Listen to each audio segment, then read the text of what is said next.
Testing.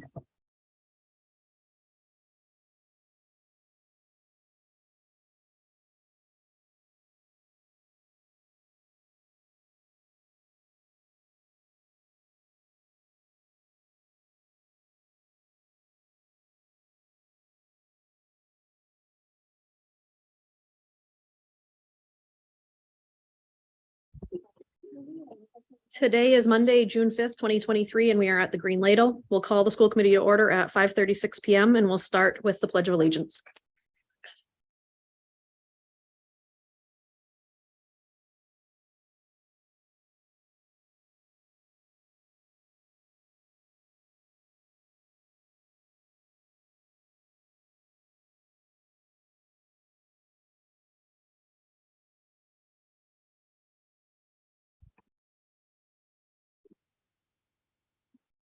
We will begin school committee member introductions with Ms. Scott.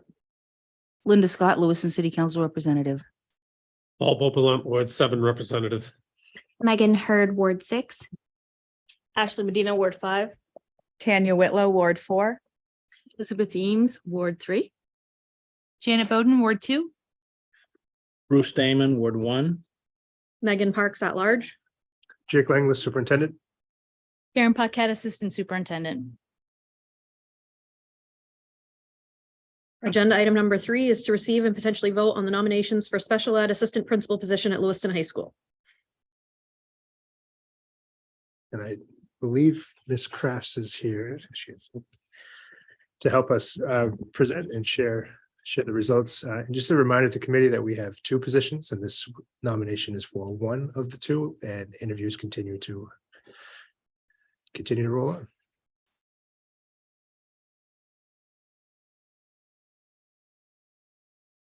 Do that every time.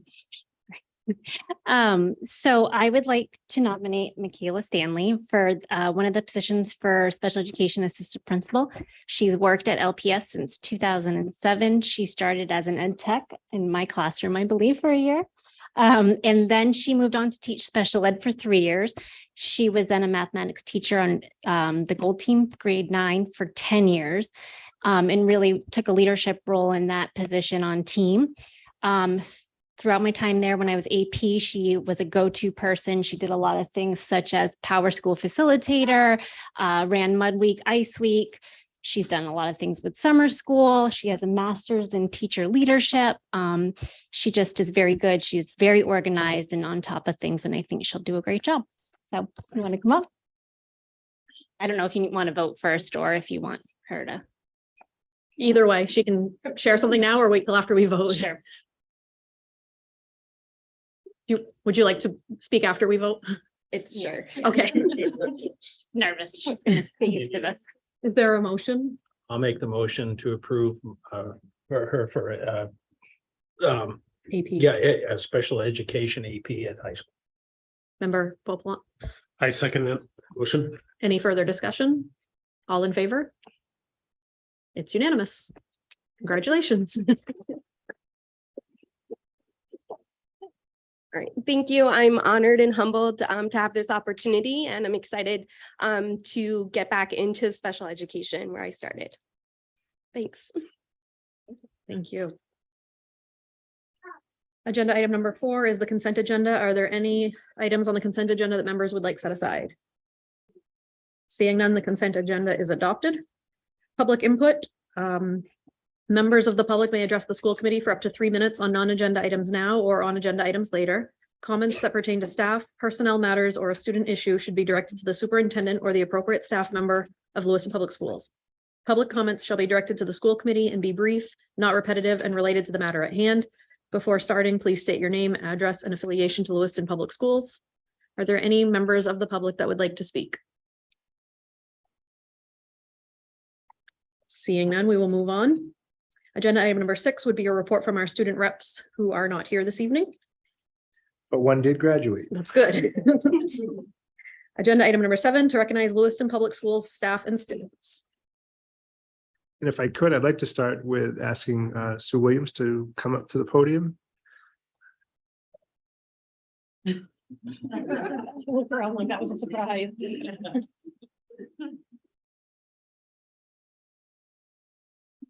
You want to share?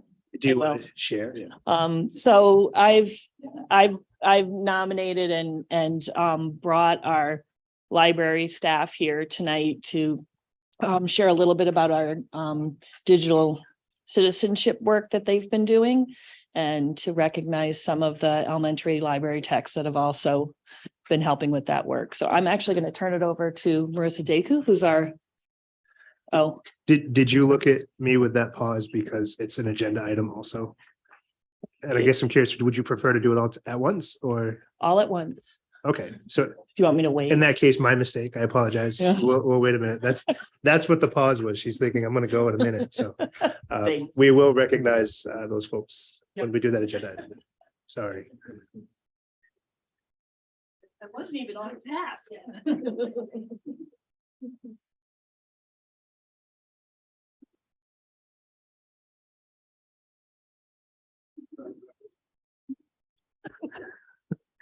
Director Macklemore, would you mind coming up to share some other recognitions? Sure. I'm going to have Rachel Moore come up as well. She is the Director of Student Services at the high school. We're here today to share, I'm here for the second month in a row to share exciting news of some awards that Lewiston Public Schools students recently received. So in 2019, the Maine Department of Education started something called the Seal of Biliteracy, which is an award that graduating seniors can earn as part of their diploma for students who demonstrate proficiency in English and also a language other than English. And so this has been something that for the past few years we've talked about. And this year, at the start of the year, Rachel and I sat down and said, we're doing this. We're going to make it happen. And we are so excited to share with you all that 8 students from Lewiston High School are Seal of Biliteracy earners this year. So I'll let Rachel share a little bit about the seal, anything that I missed, and then we have some of those award winners here today, and we're going to recognize them. Hi, I'm Rachel Moore. I'm very excited about this. We included this in our Night of Excellence. The students were given a medal that they could wear at graduation. What it means to have the Seal of Biliteracy, there is a stamp that goes on their transcript. They can bring this to college with them. Many colleges recognize this and will either waive required classes, they will give them college credits. It's not an easy test, so I'm very proud of the students that we have. And they did test, we tested in 5 languages, so 5 different languages. Can we invite up the students? Seba, Isham, Ahmed. Anybody else? No. So these are 3 of our award winners. We have Nuseba Abdi, Ahmed Hussein, and Isham Botango. Yes.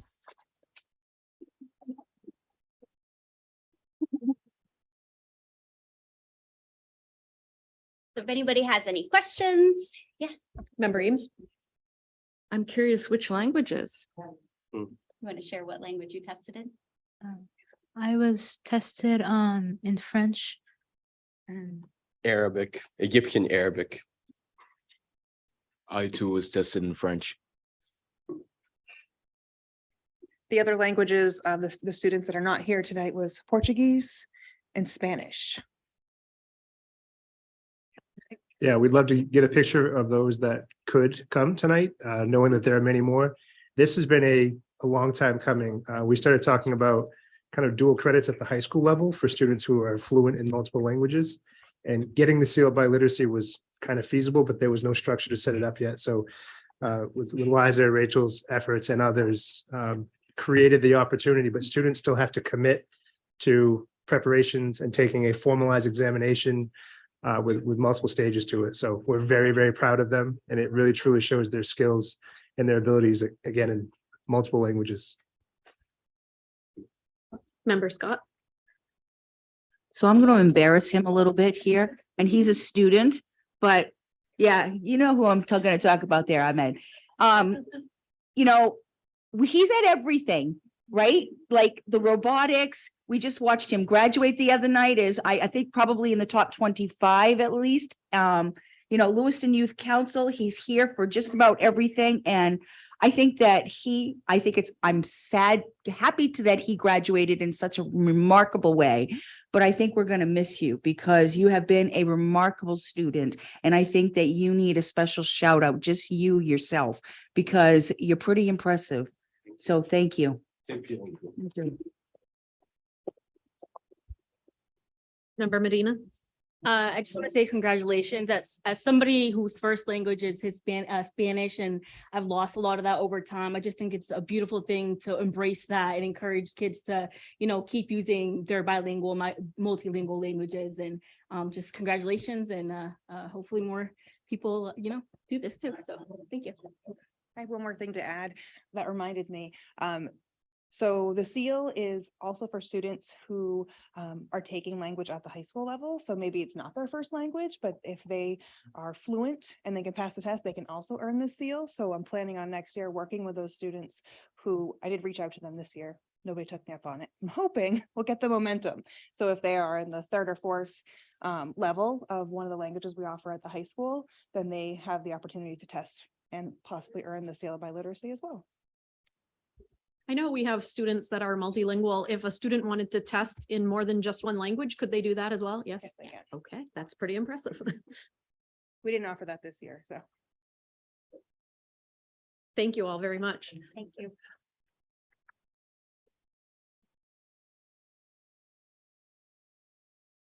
Agenda item number 8 is to now receive a presentation on digital citizenship, safety program and recognition.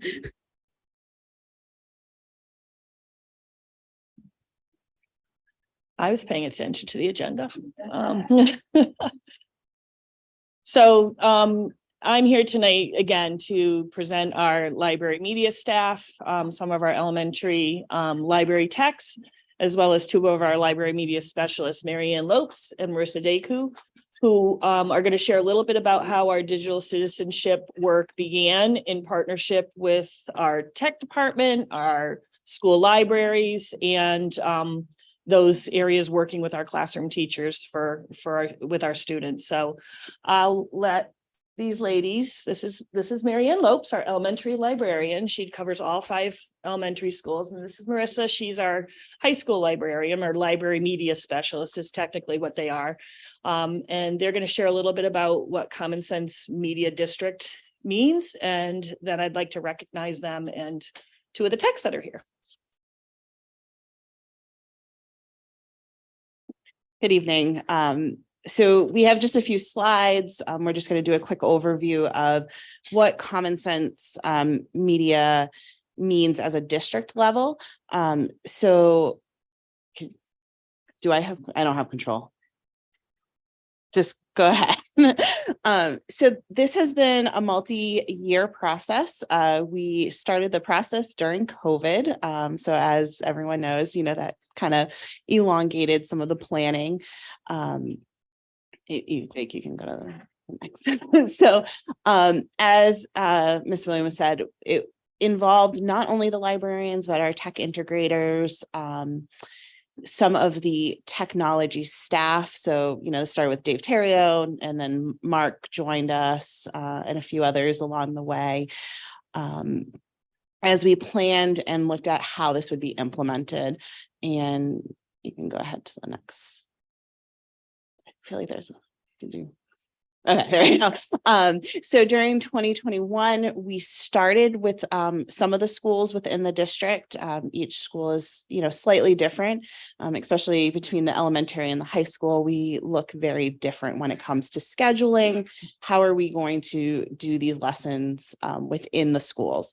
And in order to be a school recognized by Common Sense Media, there are 3 different ways that you can do it.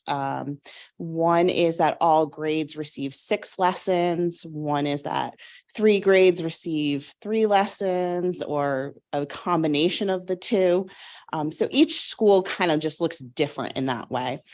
And then In the summer of 2022, we did some revisions as we kind of worked out some kinks. That was especially at the high school level. We have a 4x4 schedule. It is extremely hard for one staff member to teach 3 lessons to almost 1,600 students solo. And so we've kind of revamped. Some of the freshman teachers are now doing lessons as well. So that was part of that revision process. And then this past year, all schools have completed some lessons, and currently all of the elementary schools and the high school are now school certified or school recognized. And because we were able to reach 75%, which is the threshold for the district level, we were able to apply, and we did receive the district recognition just a few weeks ago. So that was, we were very excited to get to that point this year. So if you want to go to the next slide. Yeah. So all of the techs and the librarians went through some different training in order to present the lessons. Then we, as I said, teach lessons in a variety of different formats. And then there is a family engagement, which was done mostly through tweets and Facebook posts and different avenues of that. And then when you actually apply, there's a reflection piece. So each of us take the application and we reflect on how this is going. And there's definitely always going to be revisions. The high school social studies department is revising the way their curriculum is done. So that means that the way that we implement the lessons in social studies has to be revised as well. So there's just this ongoing process as well. So if you want to kind of already hit on this information, but so at this point we are at 75% of our schools. The middle school is working on applying for next year. And then kind of also looking at how can we also serve Next Step in LRTC, which is also, part of our district as well. Any questions?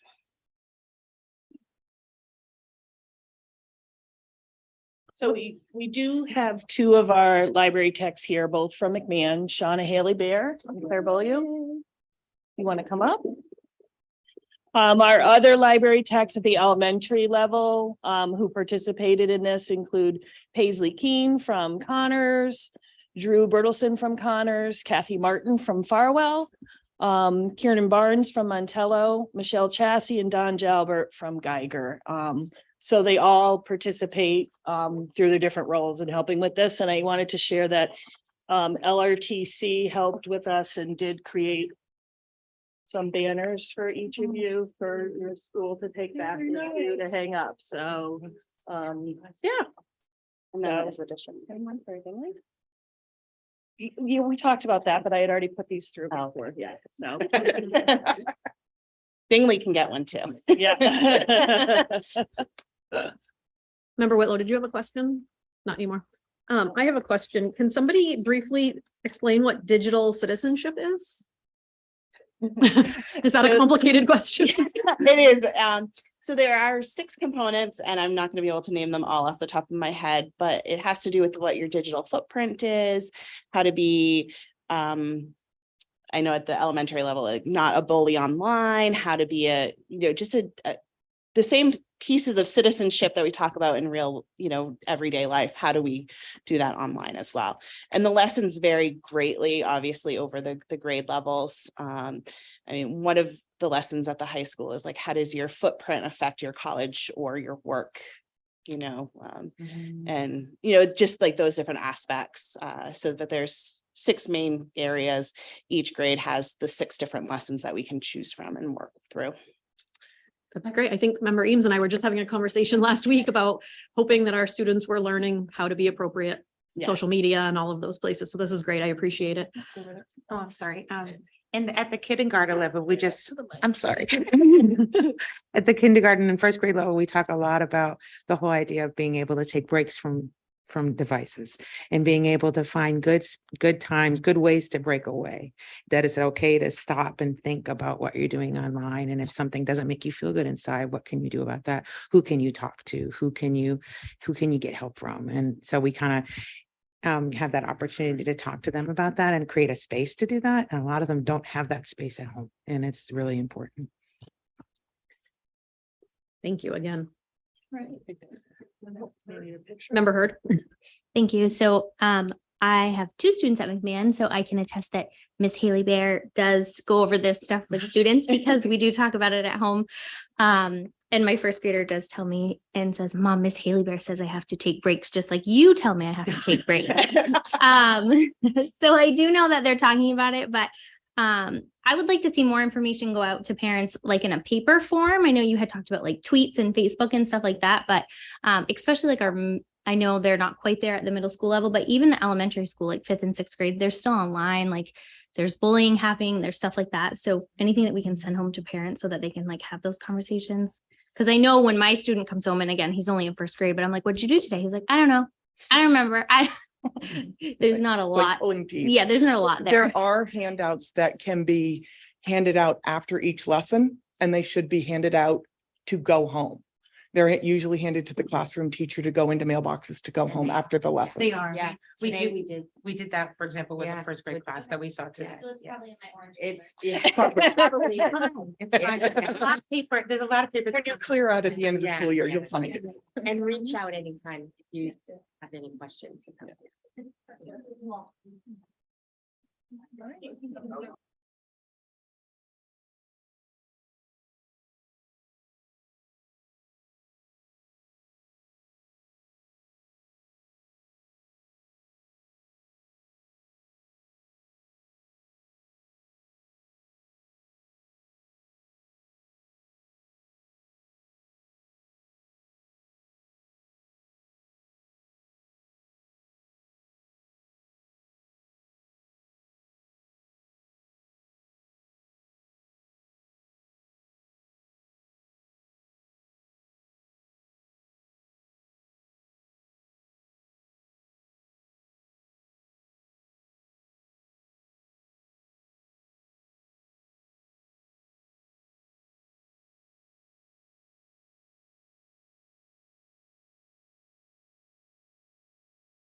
Just before the librarians and library techs leave, I think the school committees may be more aware than some of the public, but for those watching, our librarians and our library techs are not just in the library doing their thing.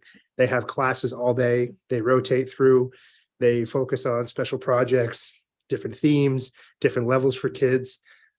Really putting in a lot of good work to keep our kids connected to the library and the media and the citizenship and all those pieces that go with it. It's not just someone organizing books. That is an antiquated view of it. The work they do is amazing. So really, thank you so much for all your work.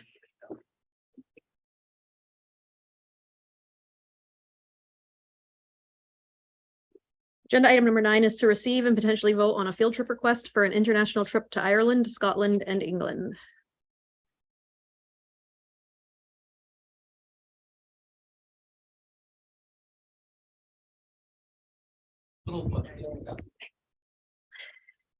Good evening. My name is Bree Allard, and I am the literacy coach at Lewiston Middle School. This is Caitlin Saris, and she's the literacy coach at Lewiston High School. And together we come before you to present a trip that we would like to take the Lewiston High School students on to Ireland, Scotland, and England in the summer of 2024. Recently, we have led trips to Switzerland, Italy, and this past April to Greece at a different school district that we previously worked at before coming to Lewiston this school year. I also took students from Lewiston High School to New York City back in 2015 when I previously worked here in the district. So I'm back again, and I want to continue and bring this back to the high school. And we also both experienced international traveling when we were students in high school with the company EF. So we've been dealing with them for a long time. So a little bit about EF as the tour company. They are a world leader in international education, and they've been in business since 1965. Their main headquarters for the United States is in Boston, so they're real close to all of us. And their mission is to provide immersive, life-changing educational experiences where each tour is designed to help educators teach and students learn more about tolerance, other perspectives, and themselves as students learning and growing about the world around them. Not only does EF have the office, as I mentioned, down in Boston, but they also have offices in over 50 countries around the world. So wherever we go, they also have local staff right there on the ground for any help that we might need. And that's staffed by local EF employees who are native speakers of the language, who can help in emergency situations. And they also have 24/7 emergency service, both globally and here stateside, for parents to be able to get in touch with the company while their students are off exploring the world, should they need to. A little bit about the trip that we are presenting to you tonight and seeking for your approval on. Again, it's going to Ireland, Scotland, and England, but I will throw in, we do stop by Wales. We don't want to forget that cute little country there too. It is a 14-day trip that will take place in the summer of 2024, so no school is going to be missed by the students during this trip. It will take place in July. Some of the places that we're really excited to bring students to visit will be St. Patrick's Cathedral in Dublin, as well as EPIC, the Interactive Museum of Irish Immigration in which is also in Dublin, the Titanic Experience, and the Waterford Medieval Museum in Kilkenny. As I mentioned, we'll stop in Wales on our way across from Ireland to the UK and visit the Convy Castle. And then in Scotland, we'll visit Edinburgh Castle. And then in London, we'll visit Big Ben and Westminster Abbey and Buckingham Palace and Windsor. We'll also see Stonehenge and the Roman Baths, and we'll visit Oxford College as well. This is a jam-packed tour that the students will fly right through those 4 countries in those 14 days, where they will learn a lot about history and about those other countries, as well as coming back as changed individuals for the better. So we would love your approval on this trip tonight. We thank you for your time. Do you have any questions? Member Bowden? Thank you. What a cool experience. I'm just wondering, Member Eames here has the EF booklet. Wonderful. I did not provide that, so fortunate that you have that. She's very prepared. So I've just been Excellent. sitting here looking at it a little bit. Yeah. And for the tour that you're talking about, I think I'm on the right page, or she found, and it's looking around 4,000 without airfare per student. Is that correct? More or less. And airfare is included in the cost of the trip. Everything is included, and the company EF takes care of everything. They book the flights for us. They book the hotels. We ride on charter buses, and the whole time that we are abroad, we have a local tour director who is in charge of everything. And that person is paid for as well through the trip. Okay. All of our meals, museum entrances, any of the tickets that we might need to get into seeing Westminster Abbey, that sort of thing, is all covered in the cost. So is this on the field trip request? It says students and their families pay for this trip. Is there fundraising that's going on? Absolutely. When we roll it out to the students and they enroll, we absolutely sit down and have that conversation with them and say, what do you want to do? What do you have time and availability for? What are your ideas? Sometimes when I've done trips in the past, they don't want to do anything. They're like, whatever, I'll just pay for it. Parents pay for it. They're working summer jobs, and we didn't do any fundraising. But I've also done trips where the students really want to do fundraising. So we've done spaghetti suppers, or you can do bottle drives or yard sales, whatever we can get approval for and they work for. Awesome. And it might say this, but how many students will be going on this trip? Do you know? So we offer it to all the students at Lewiston High School, and then we have a parents meeting to give all the information out to, and then they enroll, and it's open to as many that want to come. Is this the travel club at the high school? So Not necessarily. We're not Okay. necessarily yet connected. We're new to the district this year. And again, I work at the middle school, but Caitlin is at the high school. And we can definitely collaborate with Colby and Keith at the high school with the specifics of travel club, Okay, thank you. as I know they also do international trips. Member Bobolent? Thank you. Two things. What are the overnight accommodations? They are really nice hotels. They're not hostels.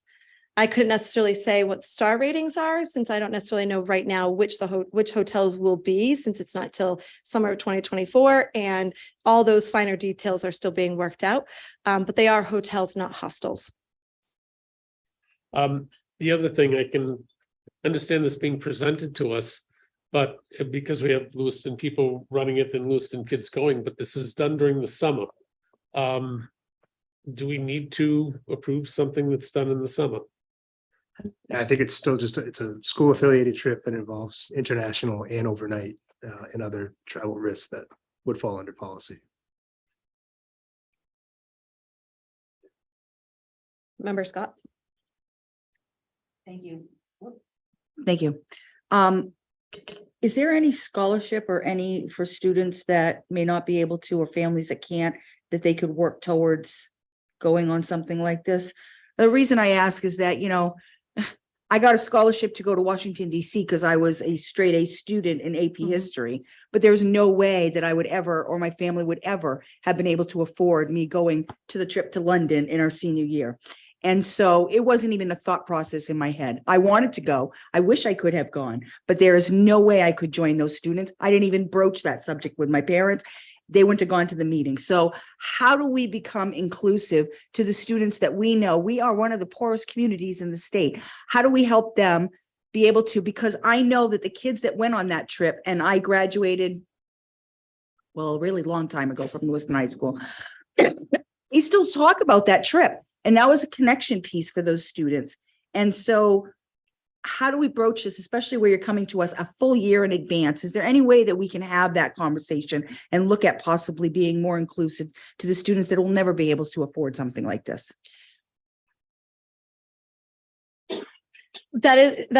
I'm so glad you brought that up, because I love your heart that you really want to see students be able to have these opportunities, and I'm right there with you. Unfortunately, that's not something that EF as a company can necessarily offer, because of course this is nationwide. So they'd have to be giving out scholarships to thousands of schools across the country. So it's not something that the company itself can offer. But we do try, again, with having like early bird enrollment, that they can get, you know, like $200 off from their first, which is like a monthly payment. If you think about when you break this down, monthly payment, they could get one monthly payment. The company will offer that to some early bird enrollments. Again, with the fundraising, we try to make it as feasible as possible. Planning well in advance, we definitely try to give these families that opportunity, that their monthly payments are as small as they can possibly be. But beyond that, with a scholarship, that would be a great idea for the district to be able to brainstorm and come up with a way we might be able to help some of those students.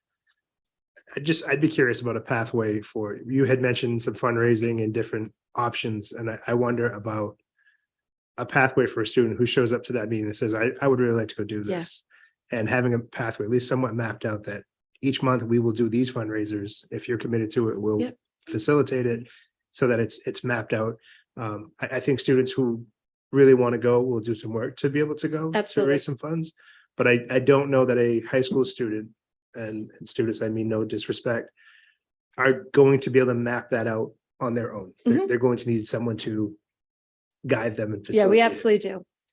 I just was saying that we like to take some of their ideas too. Like if they're like, I'm all for a bottle drive because I did it with my sports team, or doing spaghetti dinners or something else. We've done like paint nights. Those are usually pretty fun too. So I have the ideas because we've done them in the past that I can certainly present, but I also open it to students to be able to say, what ideas do you have as well for fundraising? That they would definitely, because we want them on board, and we want them to, like, I don't want to say to them like, you know, that it's always coming just from me. We are doing the spaghetti dinner. We are doing this bottle drive. And they're like, oh, I hate going door to door, knocking door to door. Like they'll do it, but also if they have some other of their own ideas to get creative, especially in this changing digital world, they have great ideas too. So, but yes, I've got a whole pocket full of ideas to bring to them too. Member Eames? I do want to reiterate Linda Scott's point and would like to suggest that if people are doing fundraising, it's not just the students with financial challenges that have to do that work, that everybody works for the whole group to be able to go. And some people might be able to have their parents contribute, but they Right. still have to do the work to help everyone go. Yeah. And maybe the part that comes from the parents can be spread around among all of the students so that everybody is in this together. And that's building a cohort that will then cement when they're abroad. Yeah. And it really shows ownership to the students because if they put in the work, they are thinking about what is that? What am I working towards? What's my goal here? And then they get even more excited to think about every penny that they're raising is to get them abroad, to get them to Ireland, England, and Scotland. And so they have more ownership and they take more passion and joy in that. And then the reward at the end is so sweet. Member Damon?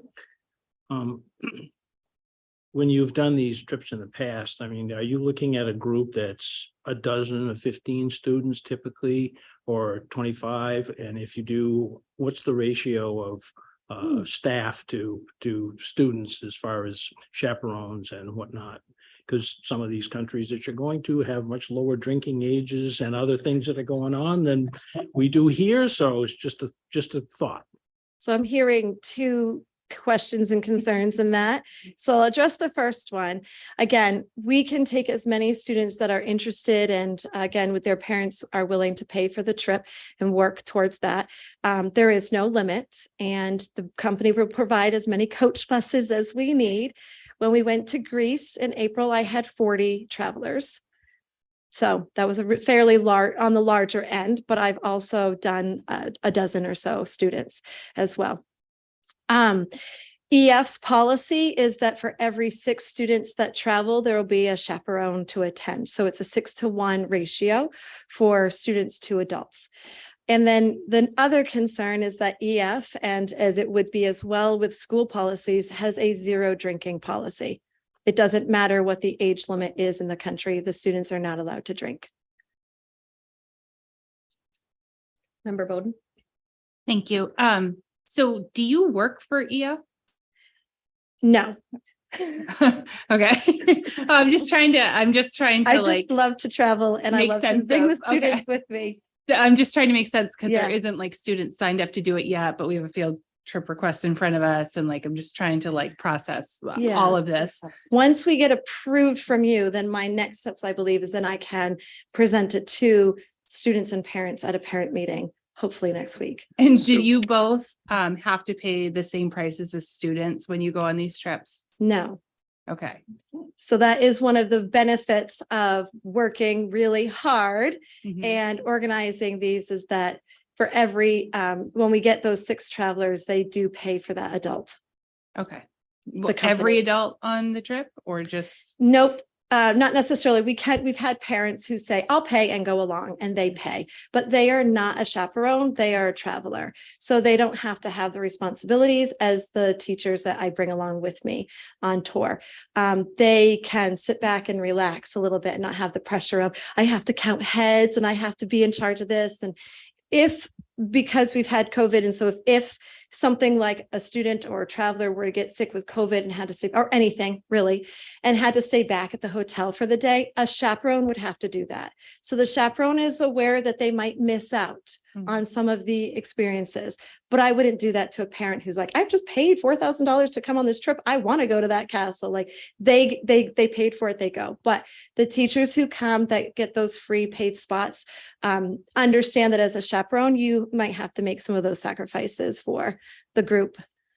Go to the embassy because a student lost their passport, whatever it might be, right? We have gone through that training and are ready to deal with those unfortunate circumstances. So hopefully that doesn't happen. We've never had any of those experiences happen. Member Scott?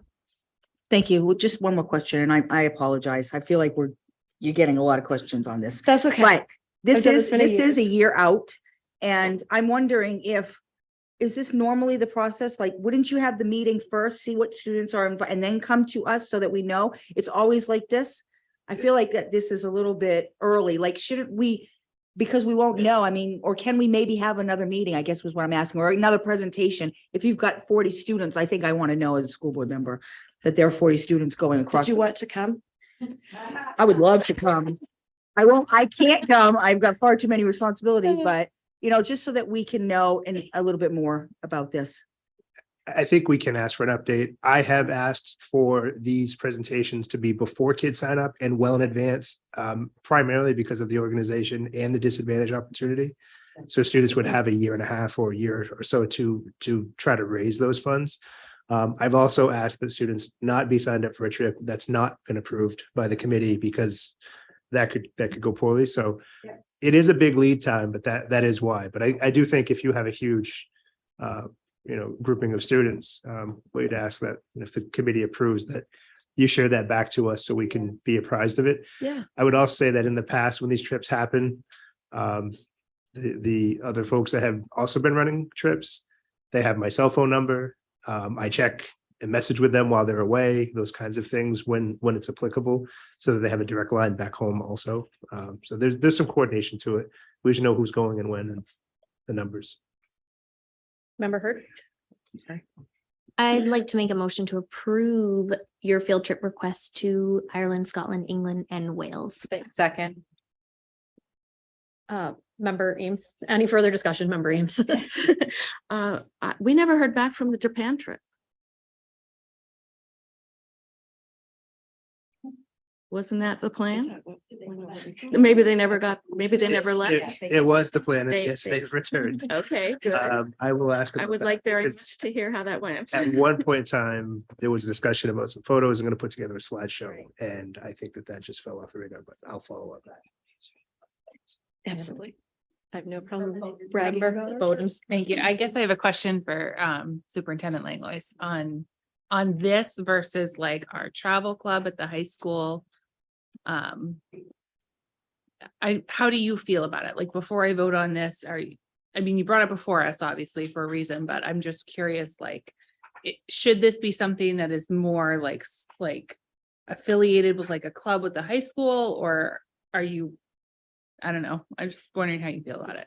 So it's done differently at different schools. I looked at this back when I was at the high school as a principal, but some schools, they don't have a club at all. They just do trips. Some schools it's different clubs that do these kinds of trips. But I would also say that, and I think Member Reams brought this up last time, that it was a travel club and it didn't feel as immersive as it could have or should have been. And so there's different ways to do it. I am in favor of providing students the opportunities. My biggest thing is that if you have a student that wants to go and they can't afford it, that there's deliberate and intentional pathways facilitated for them to earn their way. But I'm okay with having multiple ways for students to do this kind of trip. I have not heard of any conflicts with having a travel club and groups that are planning trips to date. I have a couple questions. In the case of like when the pandemic hit and these trips were canceled, is there protections in place? So if a students are paying now and something big happens, that the trip gets canceled, that they'll get reimbursed, or how does that work? So the company takes care of those situations. That is a little bit more out of my hands, thankfully. But yes, when COVID happened, I had a trip planned to Ireland and England, and we postponed it many times, and then ended up canceling it because we had another trip going to Switzerland and Italy that was going to be bumping up to that. And so students could get like a voucher that they could use to then transfer on to like the Italy, Switzerland trip or any other future trip. If they were like, I know I really want to travel, I'll just save the money and put it onto a trip in the future. They could get their money back if they knew that they were going to be graduating and they wouldn't be around to go on a future trip. So the company has some of those safety nets in place. if there was, they have it for like globally large scale, the whole group has to cancel. It's a little bit different if you are an individual, you're just like, I don't feel like going anymore. A little bit less. You do need to have a good reason as to why you're just not going to go anymore.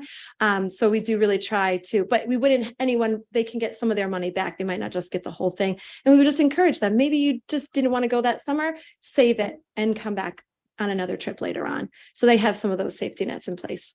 Great. And do you provide any support for students getting their passports between now and then? Because I know that's kind of a complicated process. Yeah, absolutely. That is, we have very good, clear communication with the parents. We'll send emails out, have parent meetings as often as we need to. I answer questions from parents through email 24/7, it feels like sometimes.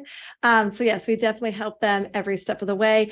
The company has a website for that each student is able to see what they need to do. Like every month, there's like a to-do list. So this month, make sure you get your passport. This month, make sure you get this stuff done. So they help on the website, and I also help them if they need it. Great, thank you.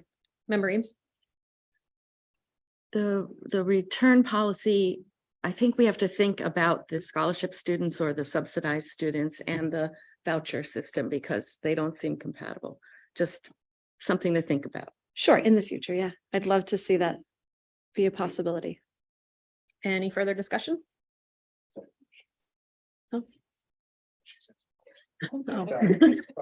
All in favor?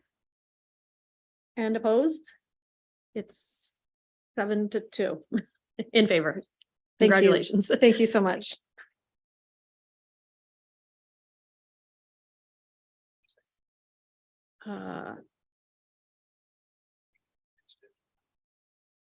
Oh, Paul, did you second that?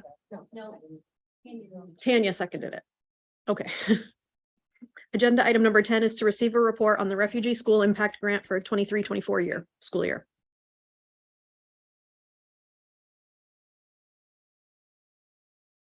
Hello again. So earlier this year, I stood before you and presented my proposal for the refugee school impact grant for the current fiscal year. And it's already time to start thinking about FY24, knowing that their fiscal year does not match ours. So it starts in October. So I wanted to share an update on how things have gone this year, and then also share with you what we hope to propose for the coming year. So if you remember earlier this year, we discussed putting on workshops and work sessions for families of new Mainers, specifically targeting those who are recently resettled refugee families, though we opened it up to any new Mainer who wanted to learn more about the U.S. school system, specifically Lewiston Public Schools. We partnered with Lewiston Adult Ed throughout the year and plan to continue to do that throughout the summer. And we had pretty good success for the first time around. We had 10 sessions planned. One was a snow day, so we ended up doing 9 sessions over several different dates. There were 21 different parents and guardians that showed up throughout those 9 sessions. Some came to every single one, some came to 1 or 2. But when we started looking into those parents and guardians, they represented 41 different students at Lewiston Public Schools. So while the number of parents wasn't as large as we had hoped, we feel like we impacted a lot of students through that. So our hope throughout the summer is to continue some of that work, specifically preparing some of the new Mainers for entering school in the fall. So with that in mind, we started thinking about next year. As I mentioned earlier this year, we typically use our SID grant money to go towards summer school at the middle school and high school, specifically for newcomer students, to provide them that enrichment as well as some really explicit language instruction and foundational skills. And so we going into next year, we're going to propose that Catholic Charities funds us for both projects. So rather than just having one objective, we are proposing 2 different objectives. The first one is to continue with the parent sessions, the parent guardian sessions, to help them understand the school system. We noticed that it was a lot of the parents were just there they wanted to build connections with each other, with school staff. Lewiston Adult Ed was fantastic at, supporting them. If parents showed up at different times, they would schedule appointments with them, teach them how to use Power School, how to use talking points, how to call the school using an interpreter. Superintendent Langlis came to one of the sessions, and we were able to have families share just some of the challenges that they had experienced. And it was just a way for them to feel connected and supported. So we want to continue to do that going into next year. But we want to make sure that the summer school option is available for our new Manor students next year as well. So we have put together our proposal for Catholic Charities. We wanted to share it with you all just so that you were aware of what we are exploring, but we're really hopeful that we can be awarded this grant funding and continue some of this work that we've started. Member Eames? It has a June 1st date on it, so has it been sent in already? Yes, it had to be sent in on June 1st. Okay, that's what I Yeah. was wondering. Thank you. Any other questions or comments? Thank you very much. Oh, Member Eames? I just want to make sure I caught this. This is for, you are including asylum seeker families, is that correct? Even though the grant is for ORR? Yeah, so eligible people? when we open up any of our sessions, we open it up to any new Manor family, but we can only use the funding specifically for Right. ORR eligible. So we breed local funding and make sure that nobody is turned away if they come. And one more thing, you said that while they're learning about us, we're also going to be learning about them. So what did you learn this summer about what the families need? Yeah, so what we learned this summer is something that I feel like I had learned with some of my experience with families in the past, but it was a reminder that we need to not make assumptions, that our families want to support their kids so much, and they are just looking for any guidance, and they want to be connected in a way that makes sense to them. And so it may not be what we're used to, and that's okay. But we want them to feel welcome as Lewiston is continuing to diversify. Many of the refugees that were resettled over the past year are coming from countries that were not represented in Lewiston before. We have new languages, new groups of new communities, new religions. And so it's making sure that as staff, we're not making assumptions about groups of students and families, and that we're really setting up our school district to be inclusive of everyone, all of the different needs that are present. Thank you. And it seems really crucial that this work go on. Thank you. Can I add to that? Just in the day that I went and was working or in the room with parents, I learned several things, but a couple that really stand out to me. One is, and I know this, but I don't know the family conflict side of it. But when students transfer to our schools who have been attending schools elsewhere internationally, we have a whole audit process to validate or verify their credits. But sometimes there are things that get in the way of getting access to that transcript. So one of the parents that we met with, and Liza was there, she helped, they could not get the transcript from a student or for a student who was very, very academically capable, and age was a concern. And it was because they owed a little bit of money.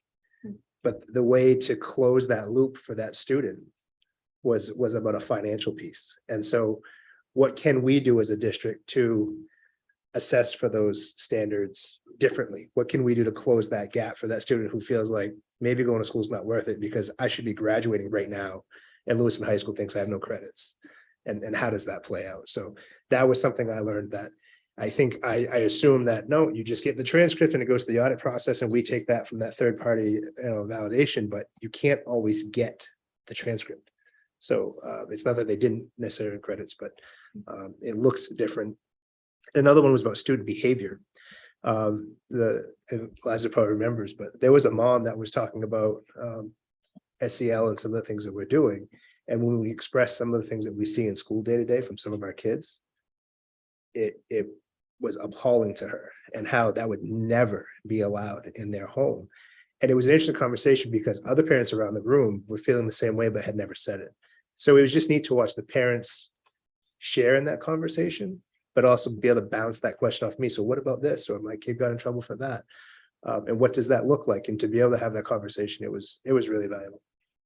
And that was done in how many languages? 7, 8? Yeah, I think we had 7 different languages present. So Yeah. we had interpreters, we had our interpretation iPad for a language that we weren't anticipating. So we were able to get an interpreter on the iPad. And yeah, it was a pretty awesome moment. Another thing that I thought of as you were speaking, Superintendent Langlis, was we were asking them for feedback and stressing how new Mainers are oftentimes an underrepresented voice on a lot of our surveys. And so the multilingual department actually used one of the sessions as an opportunity to get feedback or trying to get feedback on our lab plan.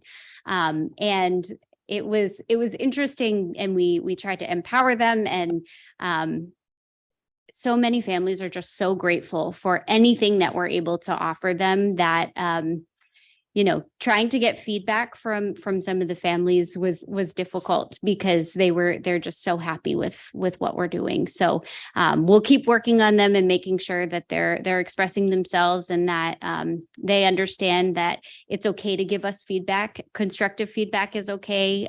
Positive feedback is okay. And hopefully we'll see some of their voices in some of the upcoming feedback opportunities and surveys that we send out. I don't know if this would come out of this grant or out of just our multilingual department, but it's kind of a future agenda item for looking ahead. But I would love to see, and maybe this is just me, so maybe I can do it one-on-one if that's better, but I would love to see that process of the transcripts and how they correlate with our curriculum. And I just think that would be a really neat thing to see, like an example of that. Sure. Yeah, I don't know if that's a presentation you would give or someone else, but that would be a wonderful thing for us to see. I'm sure we could collaborate with Rachel Moore and get something together for you. That would be great. Yeah. Thank you. Any other questions? Thank you very much. Thank you. Agenda item number 11 is to receive and potentially vote on the second reading of incorporating early release as an option for inclement weather.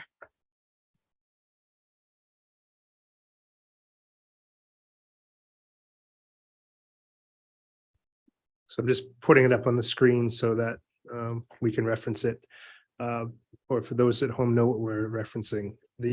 So this is the second read. This is a process that we had a lot of feedback. I was very happy to see the amount of feedback we had. We shared that with you in the past and also had a first read on this, but essentially, if approved, would give the superintendent the authority to send students home early following this criteria where we would notify families the night before.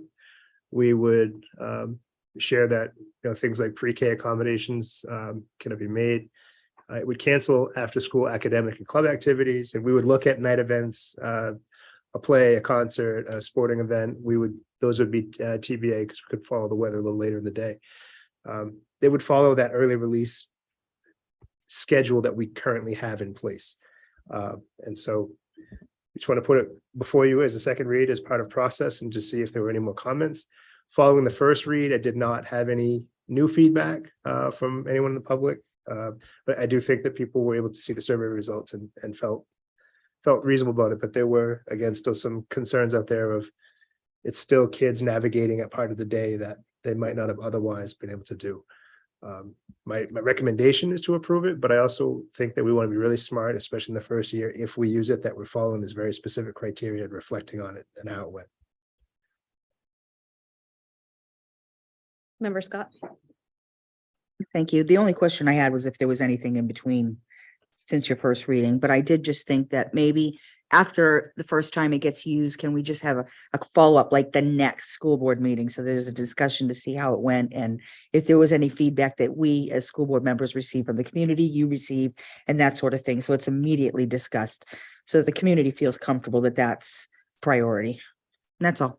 Thank you. Member Whitlow? So I just wanted to confirm that currently when a bus driver drops a student off, especially young students, that an adult's supposed to be there. And what is the process for the bus driver if there wasn't a parent there to get them off the bus? So we have some protocols in place now that we work with, especially elementary schools. Sometimes the student gets returned to the school. Sometimes we make calls while they do their run to see if they can go back. If this is adopted, we're going to have to plan for contingencies at the school level with either the vans that we have or some kind of communication protocol. But I anticipate having at least a pocket of students probably at each of our elementary schools that there was nobody home and we have to figure that out. Any other discussion? Member Eames? I just want to reiterate, having been through the trauma of being a solo parent,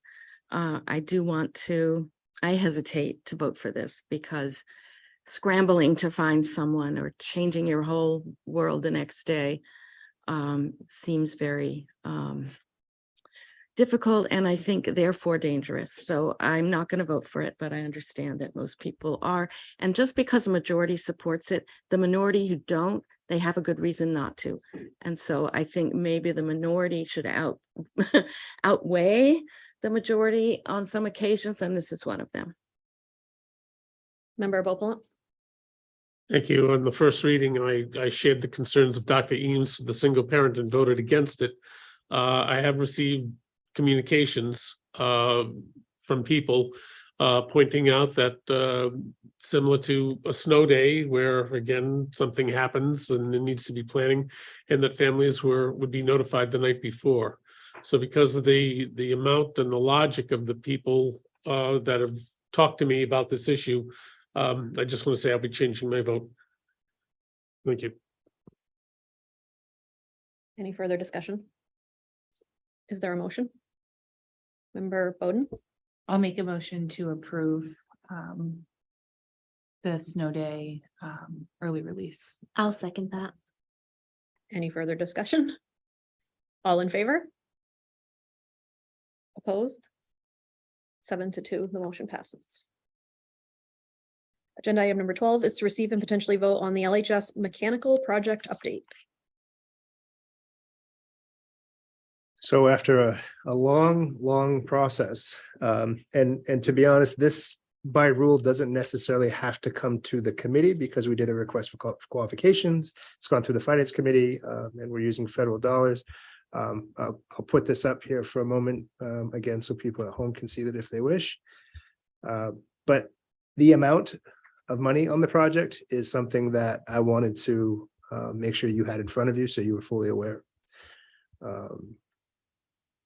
And obviously members of the facilities committee can speak to this, but we're looking at a significant mechanical upgrade at the high school, some of the oldest structures in our entire district. So this is, if you look up on the roof, you see like these little boxes, they call them penthouse boxes or structures. Inside of those, there are massive pieces of equipment that move air. And Bruce could probably do this a lot more articulately or more articulate than I will, but also all of the controls, which right now run on vacuum lines that are connected back to a compressor that is very difficult to replace. And the vacuum lines can be pinched, get dusty, fail, all kinds of things. So you have rooms that are freezing, rooms that are too hot all the time. And I'm seeing a staff in the crowd going, yep. And so this would replace all the controls. You're talking every classroom and every space that has a thermostat or a control being swapped to a digital model. These units will create significantly higher percentage of air exchange. These are big units that if one of them goes down or multiple go down, which could happen at any point in time, would put us at a pretty significant costly disadvantage. We had to scale this project down a great deal. There's some things that are not in this project that we wanted to do, like some of the ventilation spaces, especially in the kitchen. We're still looking for other means to do some of these pieces, but we just couldn't afford to do the whole building the whole way. So we tried to prioritize big mechanical pieces and controls that would be very costly for us to replace on our own without the support of the ESSER funding. This funding does have a time frame on it, but at a $5.873 million cost, I wanted to at least get it before you so that we could have that conversation. Through the bid process, we did have only 2 companies express any interest in this project, and we did narrow it down to working with Siemens on this particular one. Member Eames? Okay, your hand was up, but okay. So it says here that the price was for a year ago, right? And the price was good for till last month. So is all this signed, sealed and delivered and we're just getting it now? Or is it still up in the air and we might be in danger of getting a surcharge? No, that is the price. This Okay. has gone back and forth up to recently when Okay. we started with a price that was initiated a while back, but we have pulled things out of the project because we can't Yeah, afford I saw the that. full scope. So that price is actually, was it within the last few weeks that we got that price? Yeah, it was last month that it was. So, okay. Yeah, Thank they you. created the price last month and then we had a chance to meet with our facilities Yeah. team. And it was good within for the last 30 few weeks. days and we're done. Okay, good. Member Bowden? Thank you. I guess I just have like a couple clarifying questions as far as ESSER funds go. Do we have a set amount like in our possession that we need to spend? Yes.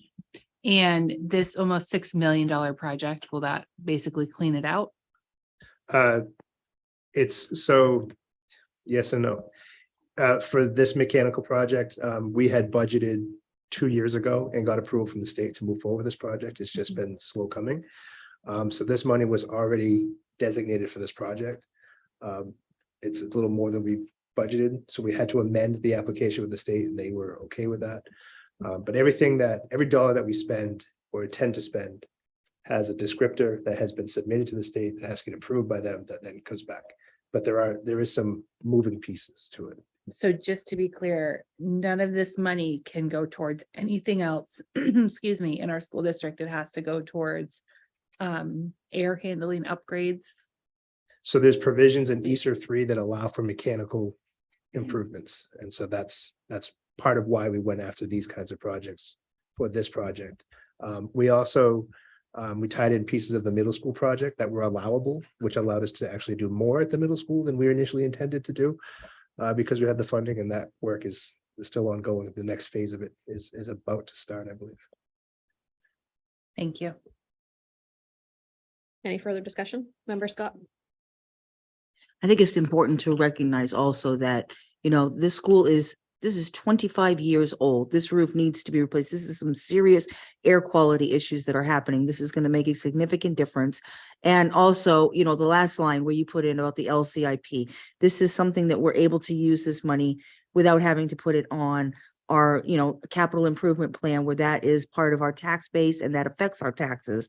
So I think it's a good use of the money for something that's very much needed in order to extend the lifeness of the school itself that is significantly old, where we know there's no time in the near future we're going to be getting a new high school. So we've got to really make sure we're working on what we need to do to ensure that that school can go on for a long period. And those are the discussions we had. I mean, I can't tell you, and Bruce and Paul, when he came in, Bruce and I had already been meeting with everybody about this. We've had, I can't even count how many meetings we had over this, really looking at the 2 companies that gave us proposals and really nitpicking as to what is the best option to make sure that we have everything we need to keep the longevity of that school. So I just wanted to put that out there. Definitely older than 25 years, isn't it like 45 years? No, it's 50. It's 50, 73, it's 50. Member Bovelant? Thank you, with apologies to Member Damon for putting him on the spot because of his experience and knowledge. I'd like to get his blessing on this. Thanks, Paul. As Linda said, we've met repeatedly with both companies and we've talked it through at facilities. It's not everything that I wish it was. I wish that, there was some more to it. As Jake said, that part of the big issue, and this is, for me, is the thing that's most critical. The control system that's in the 50 years ago, when the high school was built, a pneumatic control system, which runs off of air pressure, was state of the art. It's just like, as if you had a Nintendo or an Atari 63. That's about how ancient that thing is, although even that was digital. This thing is actually air pressure through all these little tiny tubes that, they get crushed, they rot out and they blow off and things don't work anymore. The idea of the energy that's being wasted because of an ineffective control system is massive. Back then, we did not have these energy recovery wheels that are part of this proposal to bring in the fresh air. I think we're going to see significant energy savings as well.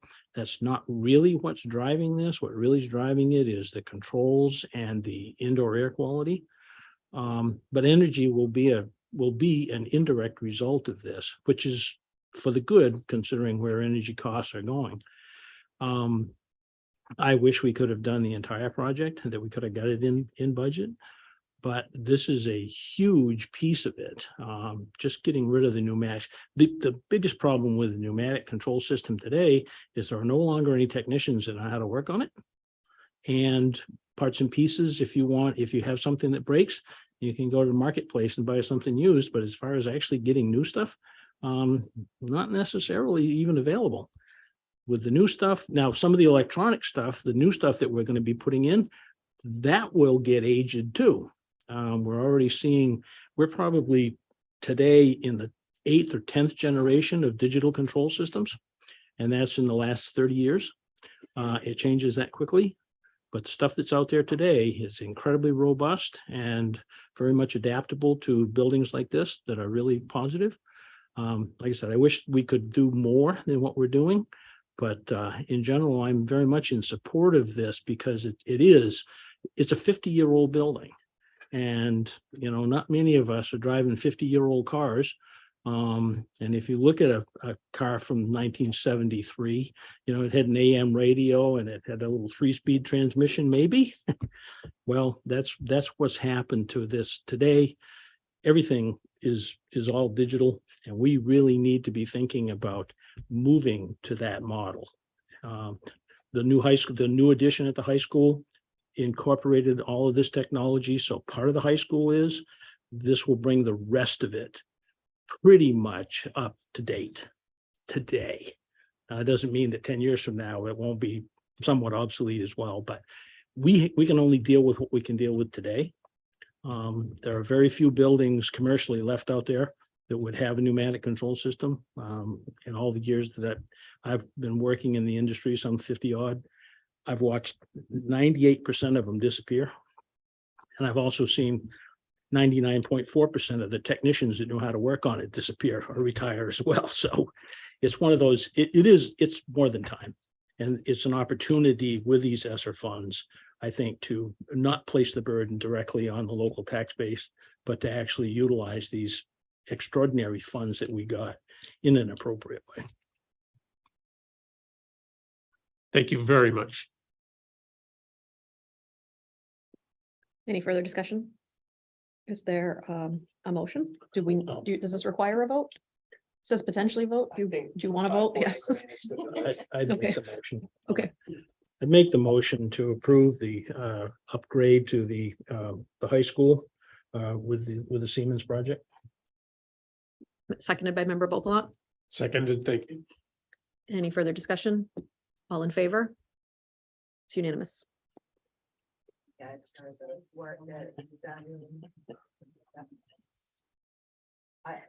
just goes over my well, head. some- I'm in a fog. Well, some of it's easy. I'm not much of a baker either, so that's. Agenda item number 13 is to review and potentially vote on the personnel policies.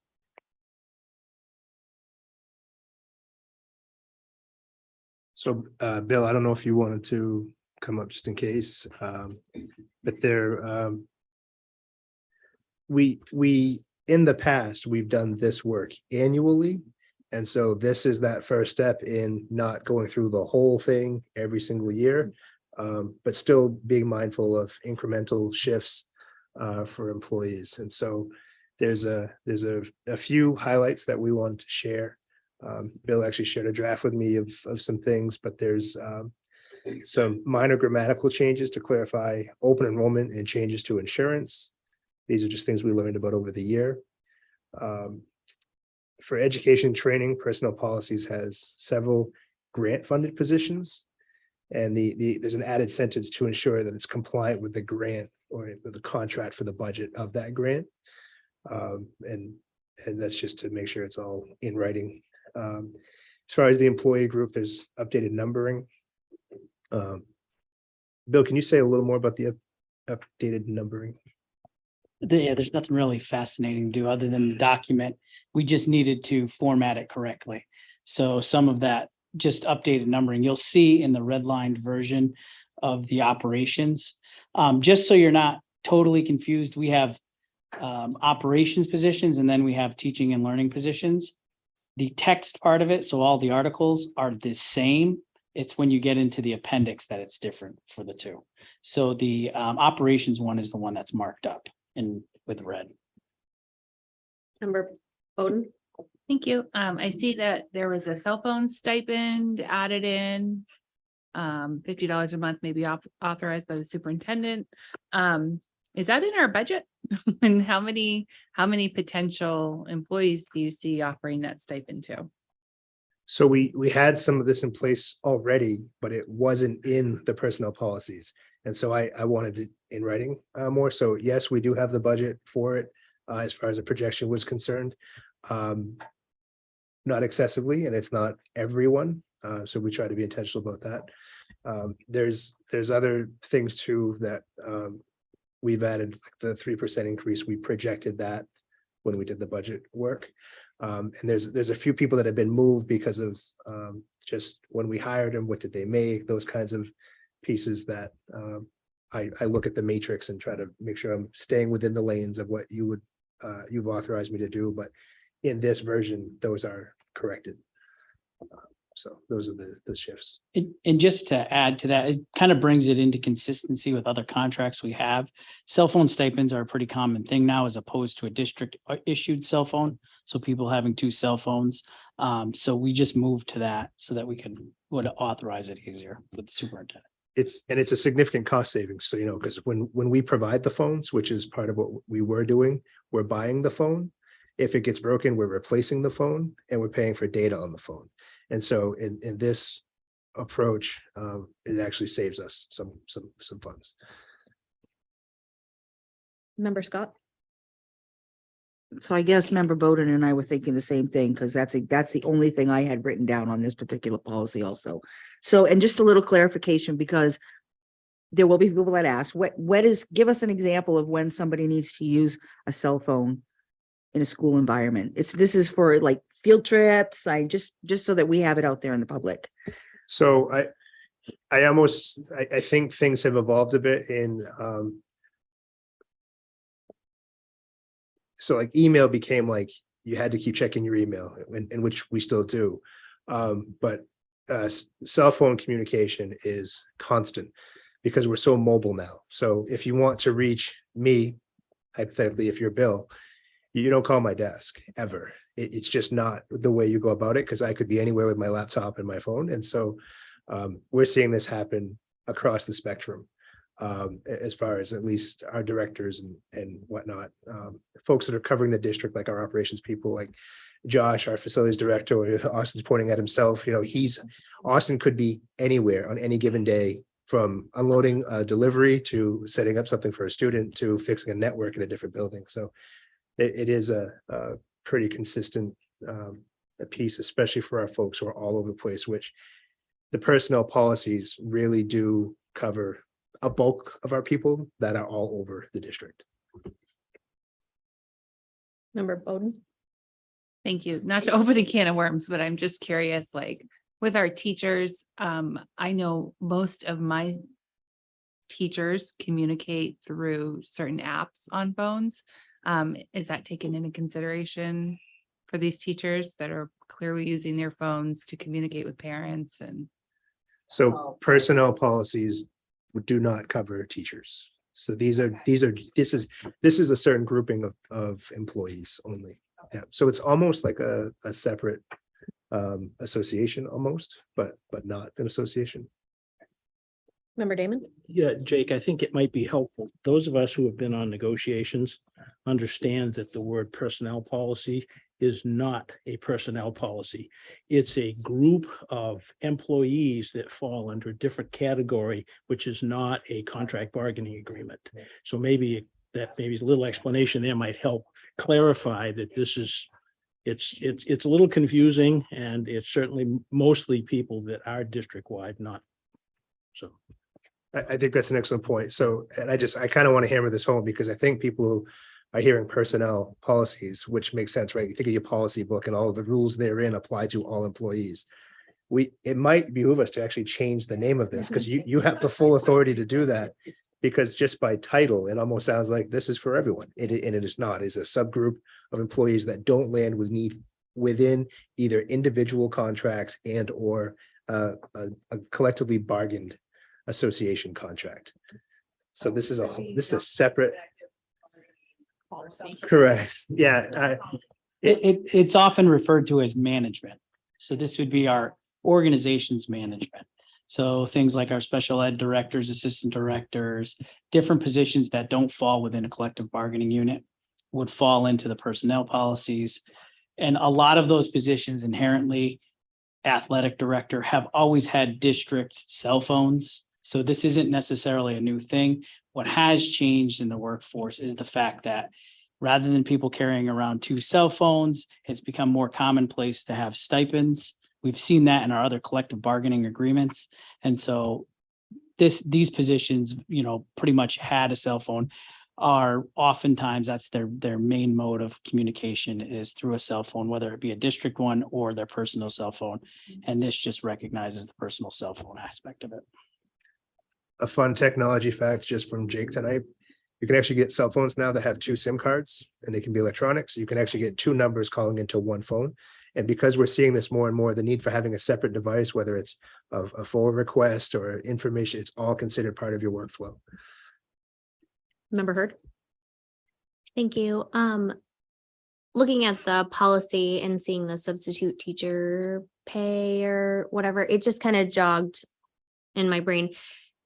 LD 974, does that apply to substitute pay? It's going to be considered a support staff. I think so, yes. But that level of detail has not been clearly defined. We'll see what 974 does. It just jogged.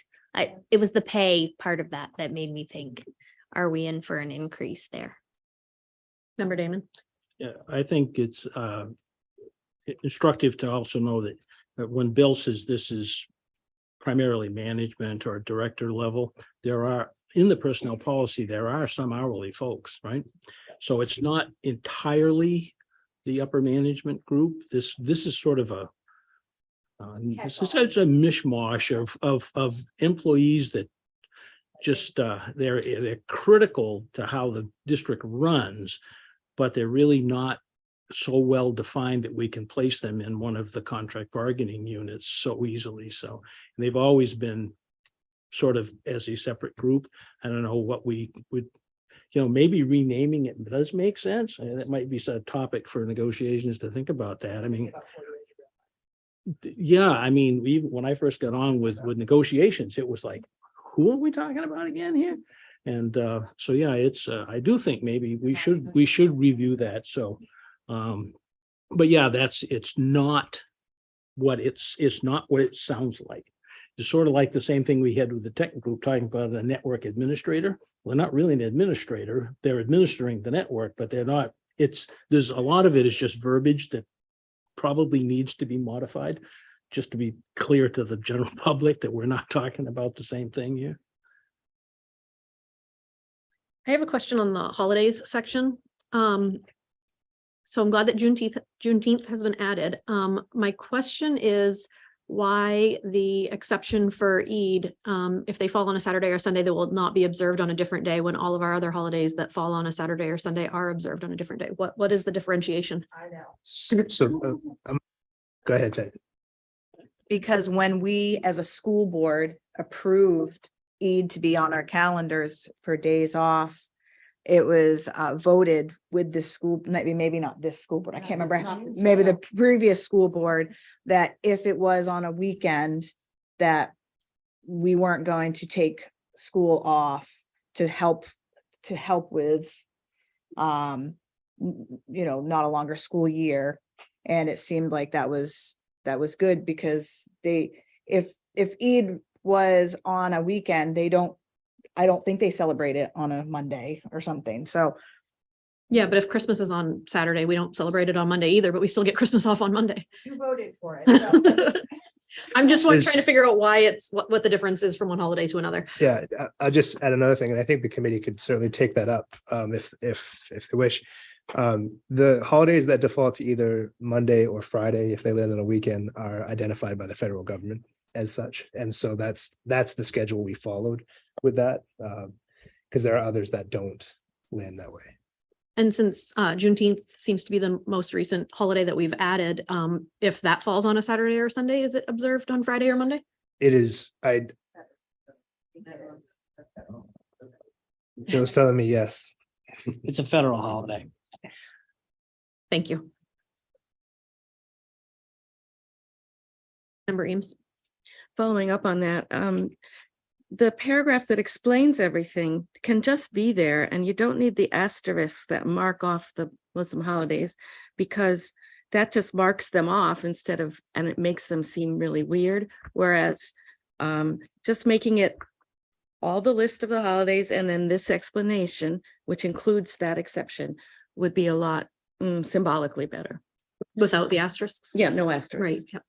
I mean, we can pull that out. Yeah, I think it's an easy fix, and I think it's important.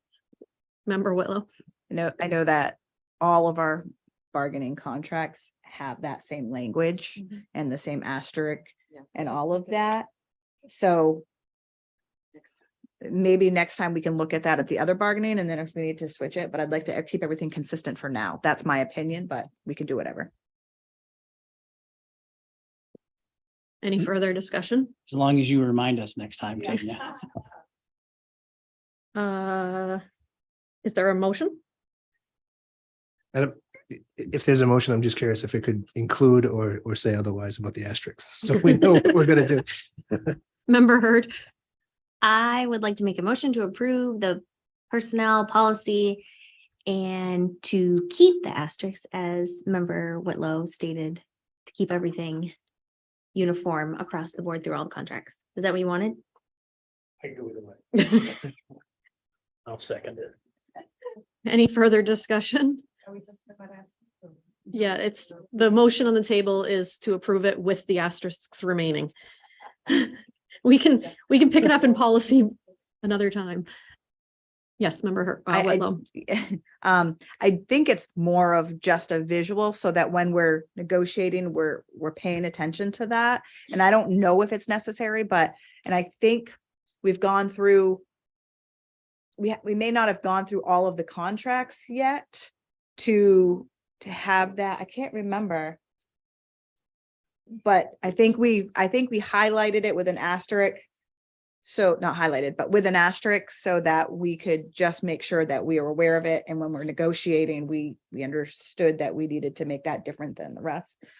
So I'm really shocked that we're sitting here debating this for the last 5 minutes, but I get the concern. Grammatically, it's unnecessary. The asterisk could be for like a subnote, and this isn't a subnote, it's just a description after it. So it's grammatically it's unnecessary, but it's fine either way. Any further discussion before we vote? All in favor? Opposed? 8-1. The motion passes. Agenda item number 14 is to review and potentially vote on the second read of the following policies listed in A through G. So These are all a second read of policies that you obviously saw for the first read. There have been no changes since the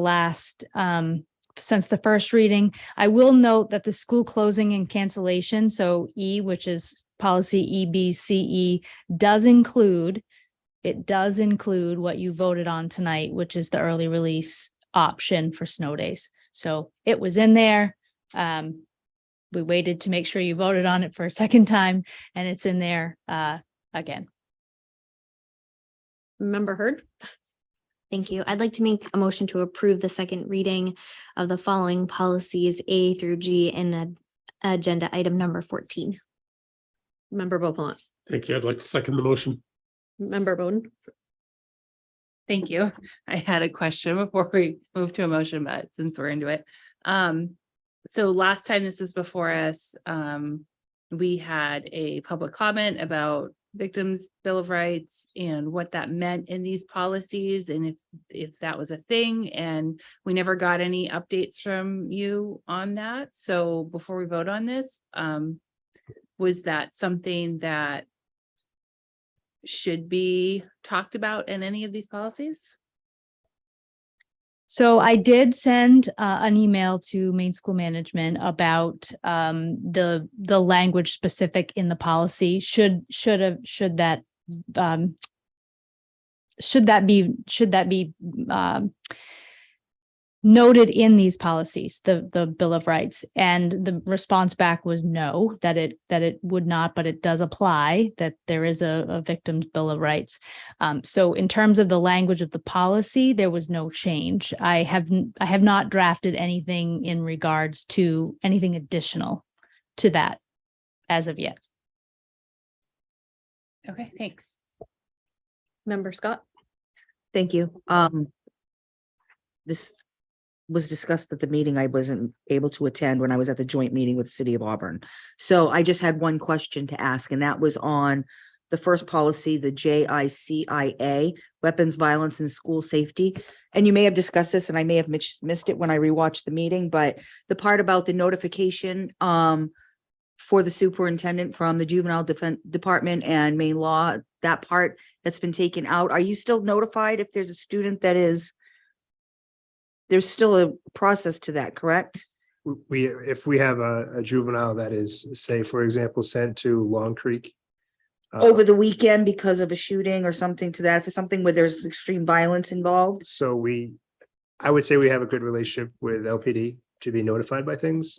But I would also say that when students are formally sent to those kinds of facilities, we do get notice before. And when they are also released to return for a transition plan. Because it also says that within 10 days, this is all being removed. So I'm just wondering if there's still a process in place, or if I missed it somewhere where you have an actionable plan. If there's a student that's coming back that had that sort of incident over the weekend, we're prepared in the school department to handle the situation, or there's some sort of, I don't know, watch, or this language that was already in here that says, like, within 10 days or immediately, if necessary for school safety, the superintendent shall convene a notification team. This sort of stuff, is there still someplace, something like that in effect? So I guess I have a couple of thoughts on that. One is, yes, we do that when we know things, but two, our policy wouldn't dictate to the Maine justice system or law enforcement to do any of that, to notify us. Okay. So I think that's the challenge of the policy, is it almost reads like it has expectations on people outside of our organization and on us. To give you that notification. Right. Right. Okay. So Thank you. I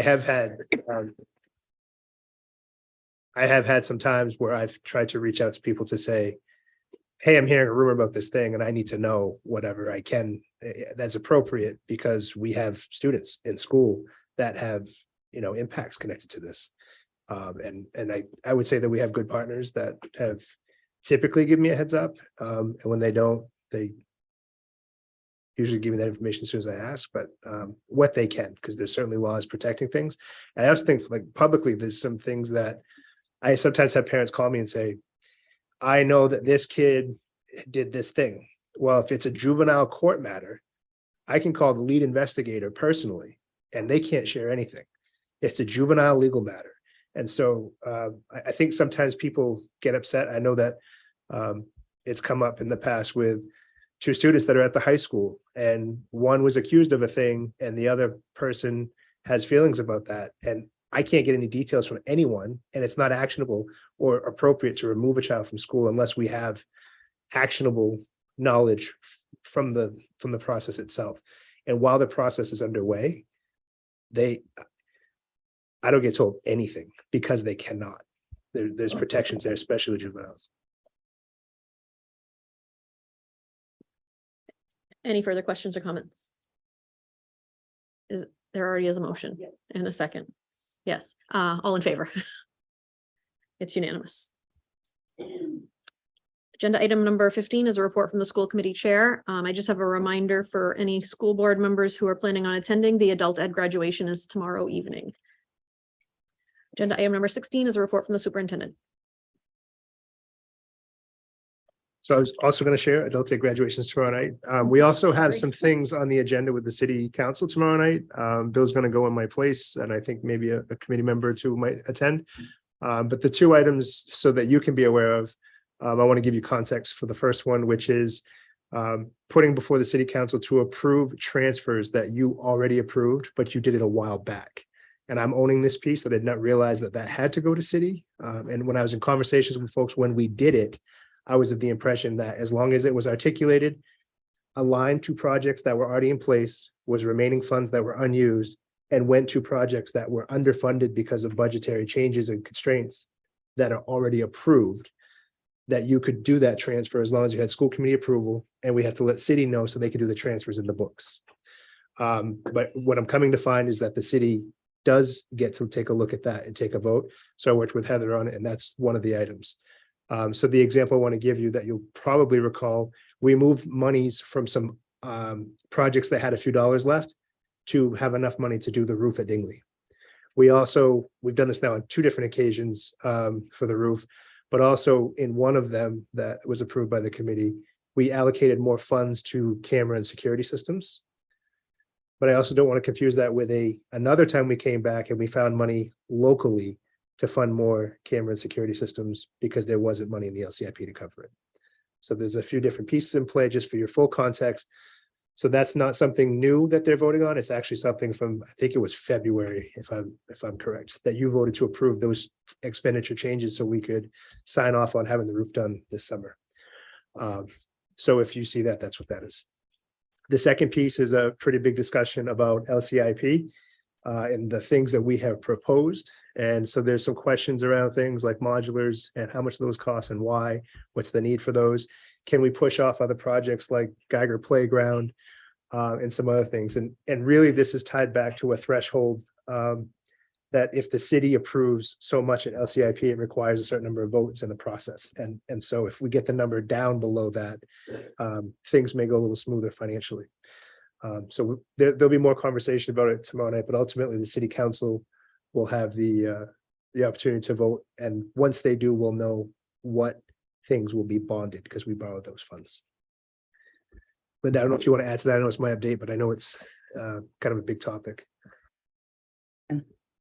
So, and I Jill will let you know that I did have a conversation with Bill the other day about this so that we're in preparation to handle the questions that may come about that member Damon had done a really good job, but I think that there was still some questions. He was there to answer some last week. And this is a discussion. We're still not voting on it yet. This is just sort of to finally get it wrapped up and hopefully all be on the same page for the vote at the end of the month for the LCIP.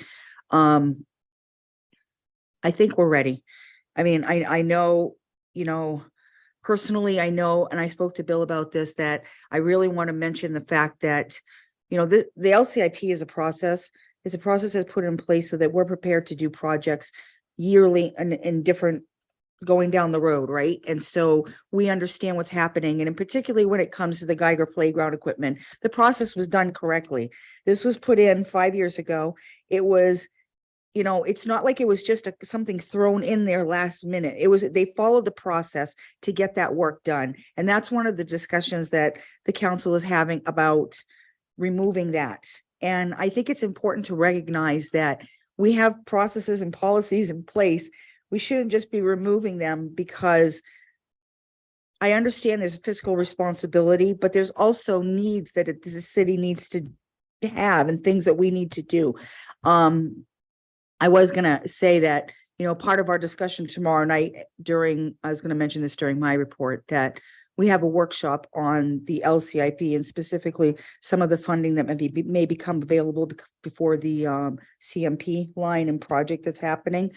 And I think that's going to be a really good discussion to figure out, you know, some of this stuff we need to make sure that we are thinking ahead in this community about projects, right? So that we're not necessarily bonding them out. When it comes to roads being done, work for facilities of schools, sidewalks, this stuff should be something that I mean, I don't know about the rest of you, but I get a lot of phone calls as a city councilor that says, my road is caca. Right. And it's true. And that's a big thing, right? And we shouldn't be fighting over those sorts of things. Those should be regular things that a municipality is able to handle and do. So that'll be part of that discussion tomorrow. I appreciate the fact that Bill said that he'll be there tomorrow night, though, to help facilitate some of those questions. And I believe he said that Adam was going to be there as well. Yeah. So we'll be ready. A couple other things. Lewiston High School graduation, as you know, those of you who were all there, went really well, given that there was a plan to have it on the field. And I think the leadership at the high school made a good decision and a good timeline for that decision. And I think we all worked hard on the communication. But Janet actually brought up just before the meeting, and I think it's a good point that some recognitions go out to folks on this. But I know little things like some of the decor with, well, like the balloon arch, which has been a staple at graduation as far as I can remember, so long as it's been indoors. You know, there was no plan for that because we weren't going to be indoors. And Jen Albert, LaRoche Albert, and Gabby Blay said, you know, we'll make that. Just you don't worry about it. We'll make it. So to me, I think it's team members like that just stepped up in the moment and said, we'll do this for the kids. We'll just get it done. You guys go move stages and all that stuff, and we'll take care of these pieces. So just a shout out to the high school staff that really stepped up and did a great job to make graduation a possibility. And I really liked some of the changes that they put in based on the feedback. I know that students coming from each side and then down the middle really seemed to help. I'm going to say it kind of two ways, but it helped with crowd control because people weren't trying to get to that one side to get the picture of their particular student. But I also think it helped from the stand perspective to see that highlight moment in the middle of the stage. So that was your picture. So to me, it's a better angle anyway. But there was a lot of tweaks that happened to shorten things. More awards are given at the Night of Excellence so that they weren't all given at graduation. Mr. Forty did a fantastic job with his speech and our students. The class president, Ben and Jenny, the valedictorian, their speeches were great. So overall, good night. And it's one of those sentimental things for me as an old principal. But we got to remind ourselves this is why we do it. So that was a good time. August graduation should have a good turnout. And we have a number of students in a pipeline to get there. So I'm excited about those things. Couple of grant updates. We are applying for a reading recovery PD grant. That's just funds to support teachers with reading recovery and that PD associated with it. Also looking at applying for a computer science grant that's again around professional development for teachers. No matter how sharp your skills are in today's world, the technology is moving so fast that more training is always helpful for teaching and learning. And then for me, in my world, the hot button of things like LD 974, which wants to change the rate of compensation for all support staff. And they've thrown some new numbers out. It was 33% above minimum wage for one group and then a different for another. And some of those numbers have moved. So we've done calculations. Our initial round of calculations put us at like $2.8 million in change. The other round of calculations is slightly less, but we're still figuring that.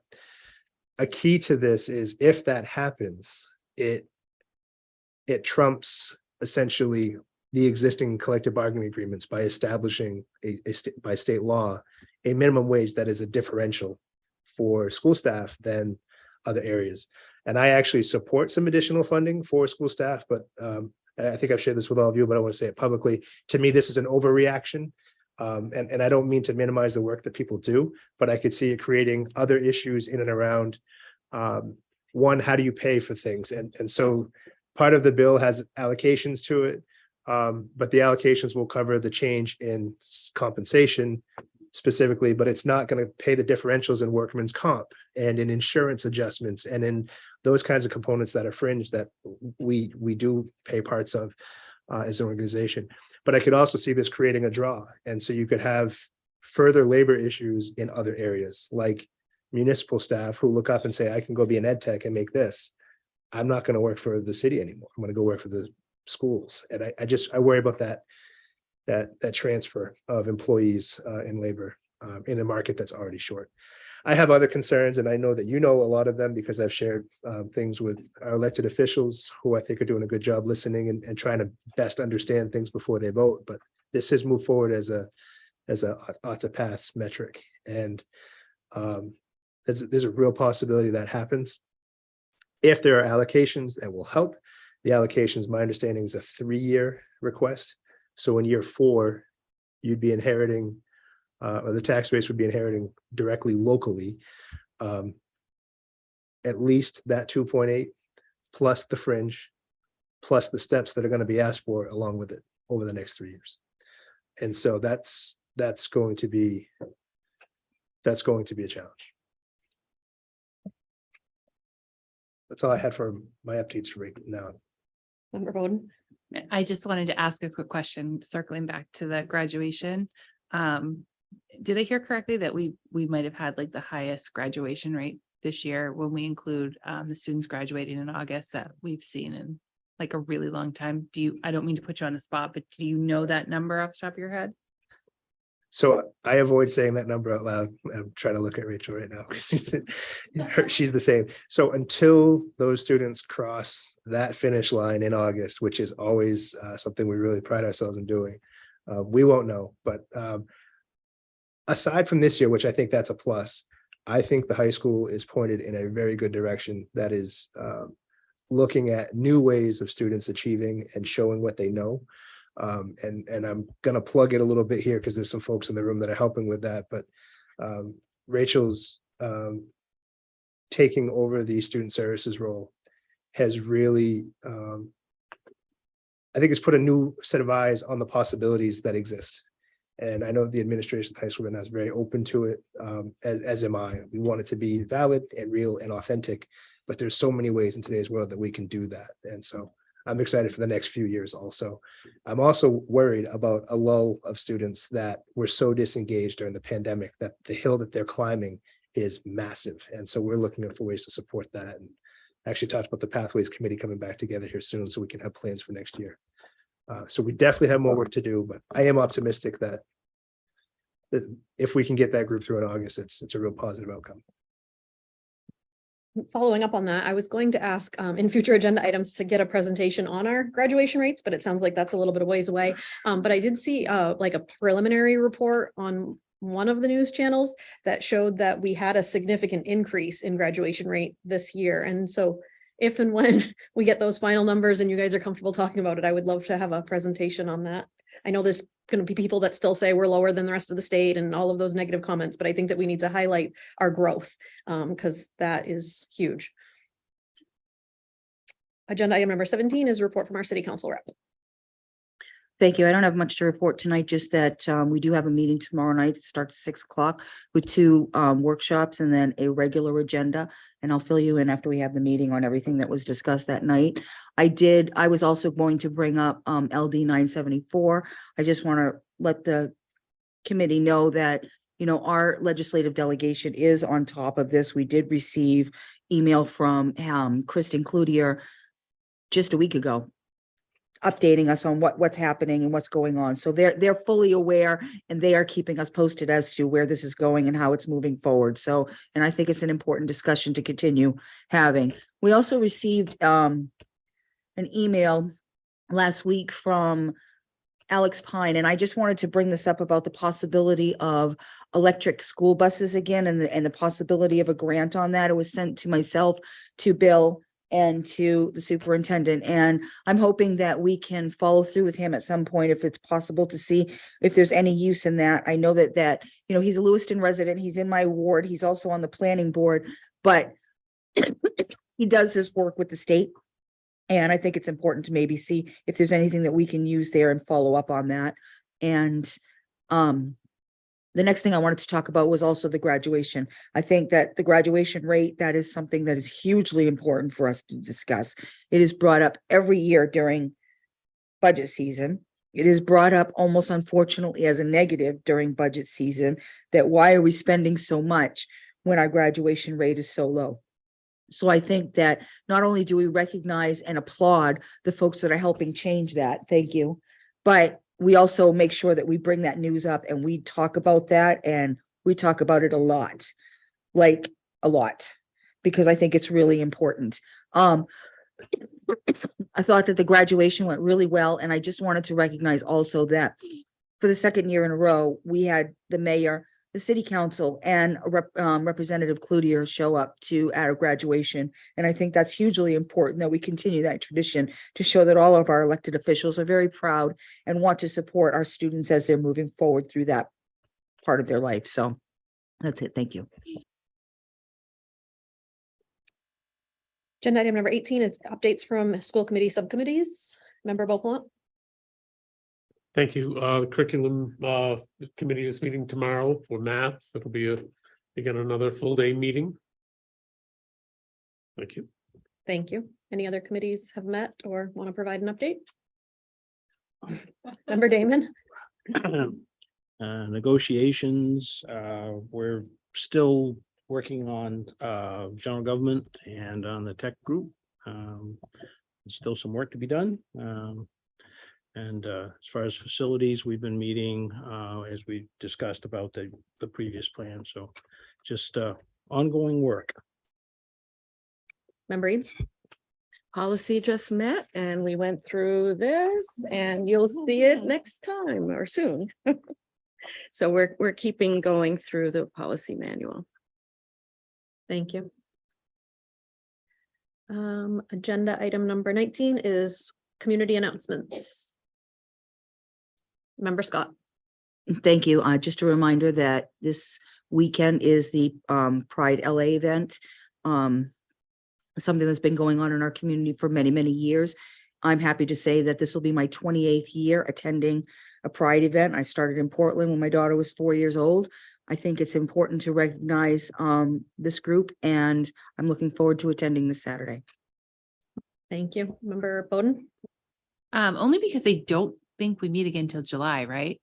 I just want to point out that our Skills USA students will be leaving on June 19th. So the Monday after school gets out, they take off for Atlanta on Juneteenth. Yes, correct. Anything else? All right, future agenda items. Okay. Agenda item number 21 is to enter into executive session on a legal matter in accordance with 1 MRSA 4056E. Is there a second? Second. Seconded by member Hurd. All in favor?